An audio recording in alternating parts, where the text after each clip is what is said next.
नमस्कार, मैं डॉक्टर राशि Mishra Shivani hospital and IVF Kanpur से और कुसुम आईवीएफ छिंदवाड़ा से।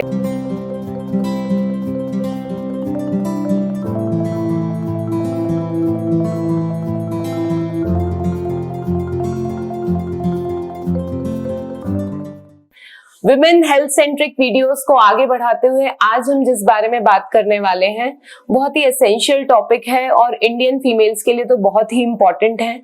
प्रेगनेंसी में होने वाली डायबिटीज के बारे में, जेस्टेशनल डायबिटीज मेलाइटस।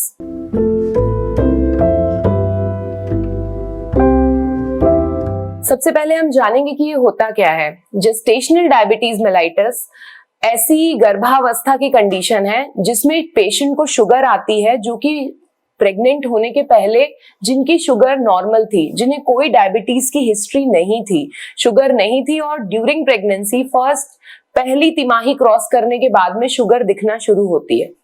अब हम इस चीज को डिस्कस करते हैं कि इसका इंसिडेंस कितना है और ये क्यों इंपॉर्टेंट है। इंडिया को डायबिटीज का कैपिटल हब कहते हैं क्योंकि इंडियन पॉपुलेशन बहुत ज्यादा कार्ब्स लेती है और हमारी लाइफस्टाइल अब जैसे पहले की थी, काफी काम करने वाली, वैसी नहीं रह गई है। सीडेंट्री लाइफस्टाइल है और हमारी डाइट में कार्ब्स का इनपुट, कार्बोहाइड्रेट का इनपुट, आलू, चावल, रोटी बहुत ज्यादा है। इस वजह से इंडिया में शुगर की इंसिडेंसेस बहुत ज्यादा हैं और ओबेसिटी भी पहले के कंपेयर में अब बेसिक ओबेसिटी स्ट्रेचर बढ़ गया है इंडियन फीमेल्स का। तो ये बहुत जरूरी है क्योंकि हमारे यहाँ ये इसके इंसिडेंसेस ज्यादा हैं, लगभग 8 से 10% है। 100 लोगों को प्रेगनेंसी होती है तो उसमें से 8 से 10 महिलाओं को शुगर आती है ड्यूरिंग प्रेगनेंसी, जेस्टेशनल डायबिटीज होती है। तो ये एक इम्पॉर्टेंट चीज है क्योंकि इससे होने वाले कॉम्प्लिकेशन मदर को जितना इफेक्ट नहीं करते, उससे कहीं ज्यादा बच्चे पे इफेक्ट डालते हैं। हम फ्यूचर जनरेशन बना रहे हैं तो ये बहुत जरूरी है कि इसको डायग्नोस किया जाए, इसे प्रिवेंट किया जाए, बढ़ने से रोका जाए, ड्यूरिंग प्रेगनेंसी शुगर लेवल्स को नॉर्मल बनाया जाए। और बहुत जरूरी है कि हम इससे घबराएं नहीं क्योंकि इसे कंट्रोल किया जा सकता है सबसे पहले डाइट से, नहीं तो ओरल मेडिकेशन से, और जरूरत पड़े तो इंसुलिन की भी। और डिलीवरी होने के बाद मोस्ट ऑफ द महिलाओं का, ज्यादातर महिलाओं का ये शुगर चला जाता है, ये चीज ठीक हो जाती है। तो इससे घबराने की जरूरत नहीं है, इसको जल्दी डायग्नोस करके रोके रखने की और शुगर के लेवल को कंट्रोल में रखने की जरूरत है। जेस्टेशनल डायबिटीज के कोई स्पेसिफिक साइन सिम्टम्स होते नहीं है, ये प्रेगनेंसी के सिम्टम्स से काफी ओवरलैप करते हैं।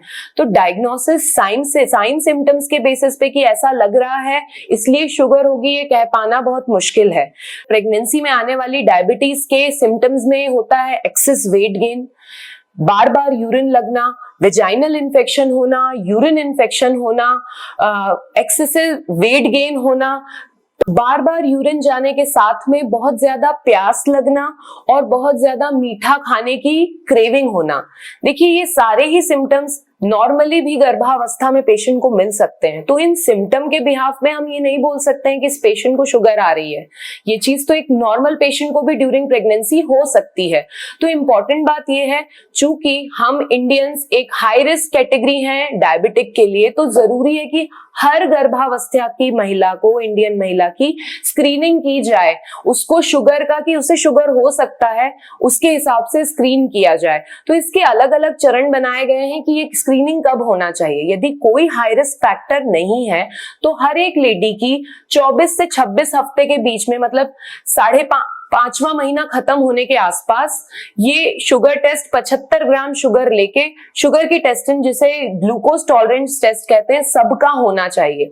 यदि कोई हाई रिस्क फैक्टर है, जैसे कि फैमिली में हिस्ट्री है, पीसीओडी के पेशेंट है, ओबीस पेशेंट है, बीपी के पेशेंट है, उनके क्लोज रिलेटिव्स में शुगर की हिस्ट्री है, पिछली प्रेगनेंसी में शुगर की हिस्ट्री है, बच्चे का वेट एक्सेस गेन हो रहा है, बच्चे के आसपास पानी की मात्रा बढ़ रही है, मल्टीपल प्रेगनेंसी है, ट्विंस या ट्रिपलेट, ये सभी हाई रिस्क फैक्टर्स हैं डायबिटीज होने के। इन पेशेंट्स का थोड़ा पहले से स्क्रीनिंग होना जरूरी है। एक स्क्रीनिंग 11 हफ्ते में मतलब 2.5 महीने में, और दूसरा स्क्रीनिंग अराउंड 18 से 20 हफ्ते, फिर नेक्स्ट स्क्रीनिंग 24 से 26 हफ्ते। और यदि स्क्रीन में कभी भी पॉजिटिव आता है कि टेस्ट में शुगर बढ़ी हुई आ रही है, जो बॉर्डरलाइन प्रेगनेंसी के लिए डिफाइन किए गए हैं उससे ज्यादा आ रहा है, तो फिर 32 हफ्ते में रिपीट। तो ये शुगर की टेस्टिंग जरूरी है ताकि हम अर्ली डिटेक्ट करके उस पेशेंट को जल्दी से पॉइंट आउट करके कि इसको रिस्क है, इसकी शुगर पे ध्यान रखना है, और शुगर बढ़ जाने की वजह से जो बच्चे में कॉम्प्लिकेशन होने वाले हैं उसे रोक सकें। आगे आने वाले एपिसोड में हम जेस्टेशनल डायबिटीज के बारे में और डिटेल में लेंगे ताकि हम अपनी अगली जनरेशन को इस होने वाली बीमारी से बचा सकें।